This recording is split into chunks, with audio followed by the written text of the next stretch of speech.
ஏயால் நீ பாத்திரமெல்லாம் பொறி போட்டு விளக்கழுவுனி ஏயால் நீ அந்த பழைய குழம்புலாம் இருந்துச்சு அதெல்லாம் எடுத்து ஊத்திட்டு அதெல்லாம் விளக்குறதுன்னு இல்லையா? அது பழைய குழம்பு கறி குழம்புத்த சுண்டை வச்சு பரட்டி சாப்பிட்டா நல்லா இருக்கும்ட்டு அப்படியே வச்சிருக்கேன் அதுல. அப்படியா? பழைய குழம்பு இருந்தா எடுத்துக்கொண்டு கீழே ஊத்திட்டு விளக்குவ. இன்னைக்கு என்னமா பழைய குழம்புன்னு சொல்லி வையத்த அப்படி பாத்திரத்துல சோத்த போடுச்சுன்னா நல்லா இருக்குங்கிற. கறி குழம்பு முன்னாடி நாள் வைக்கிறதுல 2வது நாள் சுண்டை வச்சு சாப்பிட்டா அது டேஸ்ட் நல்லா இருக்கும்.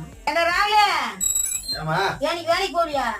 யாருமே இல்ல, நான் எங்க போறது வேலைக்கு? யாரும் இல்ல யாரும் இல்லைன்னா ஒருத்தரை வச்சுக்கிட்டு நம்ம போவோமா? நமக்கு முடிஞ்ச வரைக்கும் நம்ம போக வேண்டியதானே. எப்படி பண்ணி சாப்பிடுறது? கையில தான் நிம்மாங்க. ஒரு பைப்பு தூக்குனா நான் தனியா போய் தூக்கி தோல் கொட்டில வச்சுட்டு போறதா? அப்ப 10 நாளைக்கு வர மாட்டானுங்க. 10 நாள் வரைக்கும் நம்ம அப்படியே இருப்போமா?